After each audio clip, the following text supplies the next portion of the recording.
Guys, I don't know either. I don't know. No, it's Memory Day. And here to help us out is Dr. Tracy Alloway from UNF. Always fun when she comes on.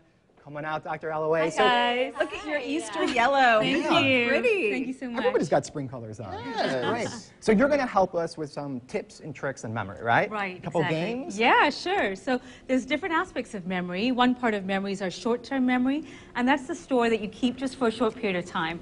And a great way to boost this part is to kind of group information together. Okay. So let's try a little game Okay. together. And shall play we? at home, too. This way we don't look as dumb. Yeah. So play along. So if I say a series of letters, see how well you can remember them. Okay. NBC, USA, ATM.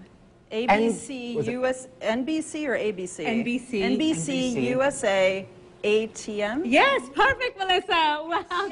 The Good prize job. goes to Melissa for the day. Your Nice. memory is great. Yes.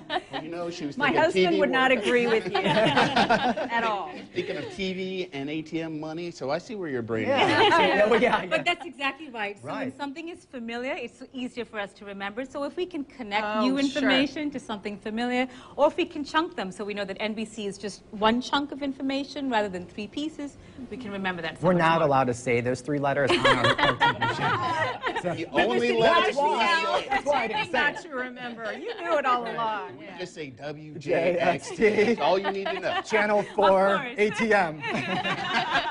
ATM. Our GM's like, But then there's also your long-term memory, which is kind of your library, where you kind of store information from your childhood, from a few years ago. And that's actually the first part of our memory to go when we start to get older, early signs of Alzheimer's, dementia. So a quick game to do that is called a fluency game, where if I say 10 seconds, list as many vegetables as you can in 10 seconds. Go. Cucumber, Right. carrot, Cucumber, carrot. asparagus, green Potatoes. beans. Cabbage. Celery. broccoli, Greens. Green beans. green beans. I think Peas. you're killing it over here. You know I like food, right? I like food. Very nice.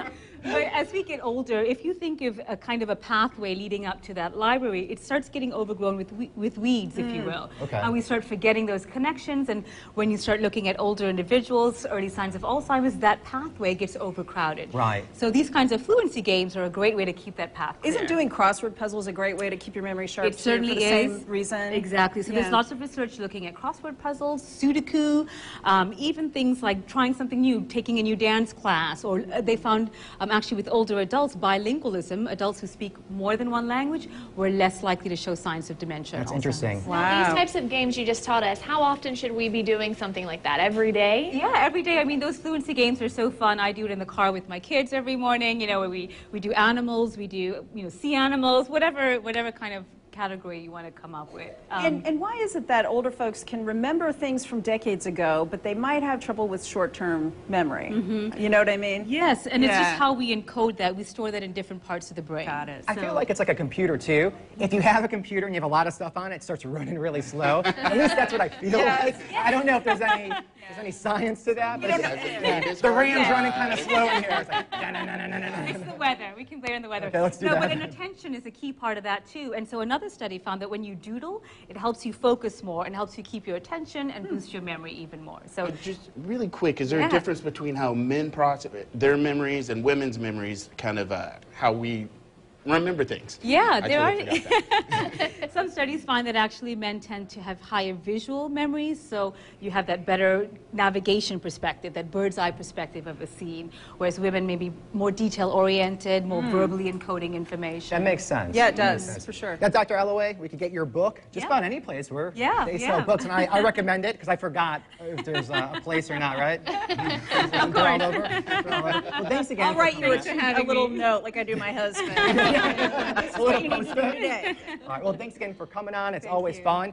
Also, check in on Facebook. Let us know how you did on these memory games. We'll be back right after this.